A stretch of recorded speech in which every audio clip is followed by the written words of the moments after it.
7:39, Sofía. Ciro, buen día. Hoy a las 11 de la mañana en el Museo Memoria y Tolerancia de la Ciudad de México se presenta la quinta edición del Índice de Estado de Derecho en México. Es la medición 2022-2023. Es un estudio elaborado por la organización World Justice Project y en esta edición lo que muestra es que México, en por lo menos pues sus 32 entidades, la mayoría de ellas están estancadas en la construcción de un Estado de Derecho robusto. Y está justamente en la línea Alejandro González, él es director de proyectos de Estado de Derecho y de la oficina de World Justice Project en México, para contarnos cómo viene este índice. Buen día Alejandro. ¿Cuál sería el dato significativo en este reporte del Índice de Estado de Derecho en México 2022-2023 que va a presentar hoy el World Justice Project? Buenos días, Ciro. Un gusto saludarte a ti, a Sofía, a Manuel, a todo tu auditorio. Y como lo expresaba ya Sofía hace un momento, la nota principal es el Estado de Derecho en México está estancado. Esta es la quinta medición de manera anual, sistemática, de que hacemos del Estado de Derecho. Recordemos que el Índice de Estado de Derecho en México es, digamos, una adaptación de nuestro índice global de Estado de Derecho que mide a 140 países en el mundo. Lo adaptamos a México, al diseño institucional de las 32 entidades federativas, y la calificación promedio que obtuvimos para este año, Ciro, Manuel, Sofía, en escala de 0 a 1, es de .42. Es decir, estamos todavía con una brecha muy importante en materia de cumplimiento de Estado de Derecho, y además la entidad que encabeza el ranking, que en este caso es Querétaro, no alcanza todavía ni siquiera la mitad de la escala. Su calificación es 0.49, y cuando lo vemos de manera longitudinal, es decir, las mediciones sistemáticas que estamos haciendo, los últimos 3 años en particular, Ciro, Manuel, Sofía, estamos hablando de que los cambios son ya marginales. Estamos preocupados en el sentido de que no se mueve en términos generales, el promedio general y digamos en las distintas dimensiones que medimos. Ese es el mensaje principal, Ciro. Si quieres, te comento a más detalle algunas de las variables y los factores, ¿no? Sí.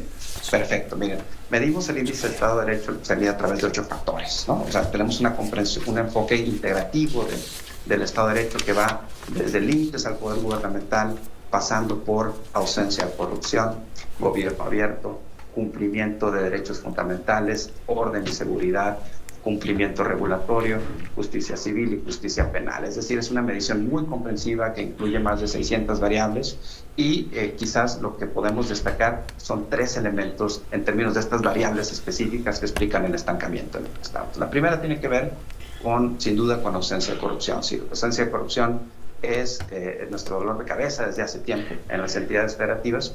De hecho, este año el número de entidades que se queda prácticamente sin mover o con retrocesos marginales es la mayoría. Estamos hablando de más de una veintena de ellas, y los avances son relativamente marginales. ¿Qué medimos aquí? Medimos ausencia de corrupción en el Poder Ejecutivo, en el Legislativo, en el Judicial y en las fuerzas de seguridad. Es importante decirlo que en México son realmente relevantes, y en la calificación promedio general sí es de apenas .37, es decir, por debajo de la media nacional. .37, 0.37. Así es. Debería ser, para considerar que hay algo parecido a un Estado de Derecho, ¿cuánto? Sí, mira, si lo ponemos desde una perspectiva, digamos, razonable, tenemos, te decía, este índice global, ¿no? Que si bien en términos metodológicos no es estrictamente comparable, pero es una buena referencia. Países de la región, como por ponerte un ejemplo, estamos hablando de Costa Rica, estamos hablando de Uruguay, estamos hablando también de Chile, están por arriba del .70. Es decir, no es una escala realmente complejísima y en condiciones de ser inalcanzable, ¿no?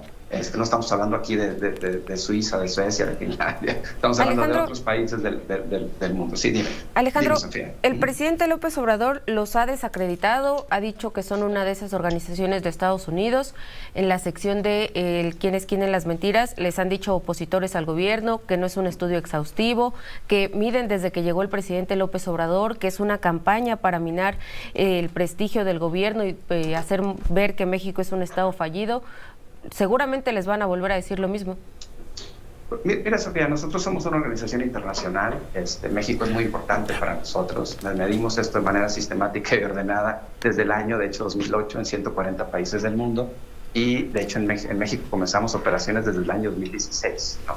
De hecho, comenzamos en México una idea de empezar con un piloto subnacional, que de hecho ya lo extendimos, y este año estamos trabajando en un proyecto de medición subnacional de Estado de Derecho en la Unión Europea, y el año que viene comenzamos en Estados Unidos. Es decir, esto no está a favor de nadie ni en contra de nadie. Nuestro objetivo a nivel global y en México es producir evidencia, porque estamos muy convencidas y convencidos de que lo que no se mide no se puede mejorar. Creemos que el Estado de Derecho es clave para la prosperidad en México y en el mundo, y nuestro único propósito es brindar información. Y mira, para darte un par de datos que dan claridad sobre esto. Por ejemplo, este año identificamos a 6 entidades federativas que están haciendo un trabajo muy interesante, porque a pesar de la adversidad, hay 6 entidades federativas que están mejorando. Varias de ellas son de Morena.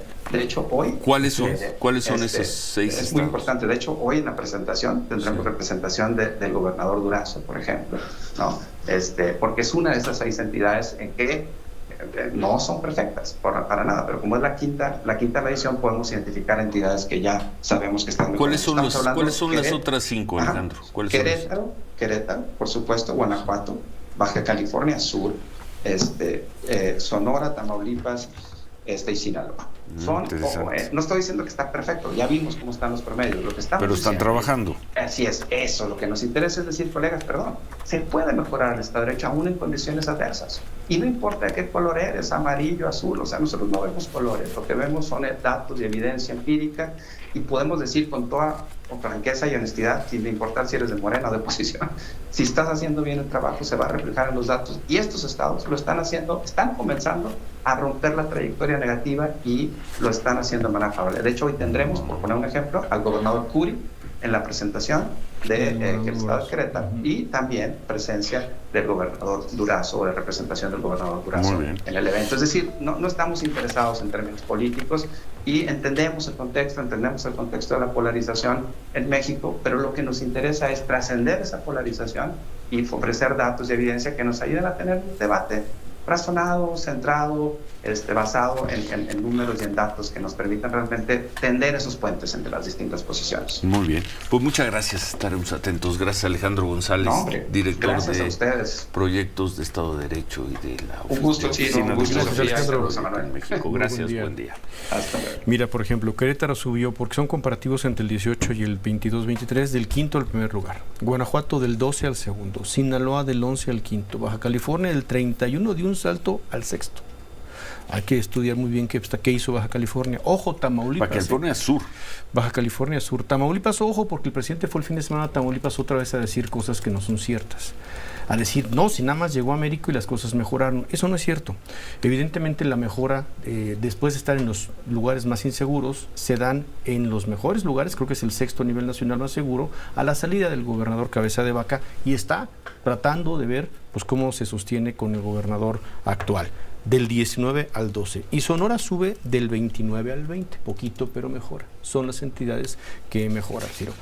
Si ponemos por importancia de nombre, de turismo, etcétera, pues los peores estados son Quintana Roo, Ciudad de México, Guerrero, Estado de México, Morelos. Donde no se mueve nada, donde no mejora nada. Creo que habría que revisar muy bien esos estados que no están haciendo para mejorar en nada, en 5 años, la percepción de inseguridad, de justicia, mejor dicho.